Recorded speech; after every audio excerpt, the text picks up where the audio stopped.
say you have sudden onset chest pain. You go to the emergency room, you get triaged by the nurse, and after your triage, you just say you're in chest pain. That's all you said. And what they did is rush you through the cardiac care unit and placed a stent right in your heart, assumed that you had a heart attack, realized that it was not a heart attack, is actually something else. And then now everyone has really done a big mistake.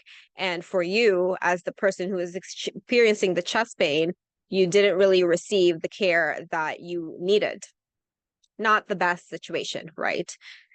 And truthfully, this is what we were taught to do within our hypnosis sessions, especially for us who were traditionally trained in hypnosis methods. A client comes to us with smoking. A client comes to us with who wants to lose weight. A client comes to us with social anxiety. A client wants to stop drinking. Here is a script to give them based on that symptom without really truly exploring what the root of the problem is.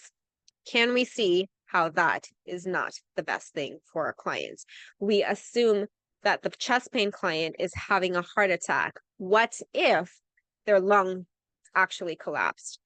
How, and that's why they have the chest pain. How would we have known that their lungs have collapsed? It is through investigating the problem, right?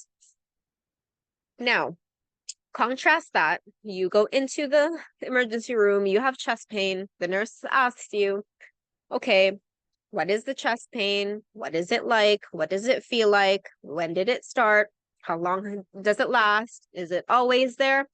What would you describe it as? Does it radiate anywhere? Do you have any shortness of breath? Do you always have this? Is this completely new? What were you doing right when you were having chest pain? Does anything help? Does anything not help? You can see how detailed that questionnaire is, right? Because it's through asking those questions that nurse determines, triages you as to what they think that you might have, and then based on that you get a further assessment, and then the investigation and diagnostics start. You may not need blood work, right? You might just need an x-ray. If we're using the example of a lung collapse, yeah, probably an x-ray would be good because that would show it. But we really don't know that you would need an x-ray unless we would ask you the questions to help us determine what it is, right? And based on that, we do the diagnostic, we do the x-ray, and we go, oh shit, it's collapsed lung. This is what we are doing next. And really investigating the problem. That is why inside our ACH trainings, we focus on investigating the client's problem and never, ever, ever, ever assuming that we know what this root cause is. Because it's the same thing as the example that I just gave you. Assuming that a client has had a heart attack, even though it's far from it. It's a different treatment altogether. It's a different type of care altogether. So assuming and preparing before our sessions are incredibly pointless, because it's through the investigatory phase that we'll know what the root cause is, and we'll know how to best help our clients.